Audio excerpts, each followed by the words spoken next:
Eto mga boss no, nagpapatuloy pa rin ang napakagandang statistics. Ito nga nila Brody, Russell Westbrook, dito nga ni Joker, Nikola Jokic. Ito na nga ata mga boss ang best duo currently ngayon dito nga sa NBA regular season. Hindi kasi triple-double mga boss no, double-double performance na naman dito nga para sa dalawang duo na to. Samantalang eto mga boss no, tinambakan naman ng New York Knicks dito nga ang Milwaukee Bucks sa naging laban nila. Ano nga ba mga boss ang nangyari dyan? Tara't pag-usapan natin yan.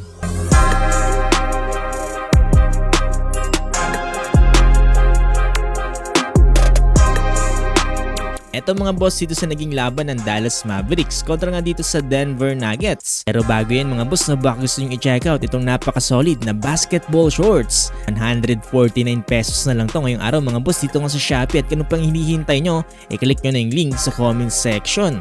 Struggle pa rin ngayong araw mga boss etong Dallas Mavericks dahil hindi pa rin maglalaro ang dalawa sa kanilang superstar, at ito nga mga boss ay sila Luka Magic, Luka Doncic, at itong si Uncle Drew, Kyrie Irving. Starting 5 ng Dallas Mavericks mga boss etong sila PJ Washington, Najee Marshall, Dirk Lively II, Spencer Dinwiddie at si Klay Thompson.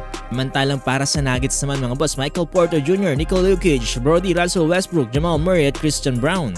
Just sa first quarter mga boss no, although kahit wala nga dito sila Kyrie Irving at Luka Doncic, nagawa pa rin lamangan dito ng Dallas Mavericks etong Denver Nuggets ng almost half of their points. Paano ba naman kasi mga boss no, 5 sa kanilang 7 tira dito nga sa outside shooting ay naipasok nga dito ng Mavericks. Ilan para maging lamang dito ang Dallas, 32-17 by the end of first quarter. Second quarter, bahagya nakahabol na nga dito ang Denver Nuggets dahil nga dito sa duo na sina Nikola Jokic at si Brody Russell Westbrook. Dalawang 3-pointer naman mga boss etong binatawan dito ni Klay Thompson. When natapos yung first half, lamang pa rin dito ang Dallas Mavericks 61-58.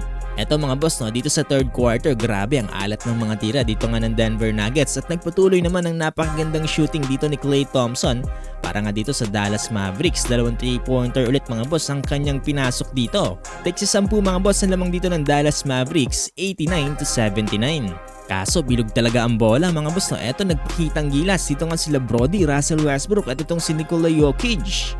Unti-unti nilang kinayod mga boss etong kalamangan ng Dallas Mavericks, at itong si Brody, Russell Westbrook mga boss no, grabe nagpakitang gilas. Tapos tuloy mga boss ang laban, nanalo pa dito ang Denver Nuggets. Final score 112-101.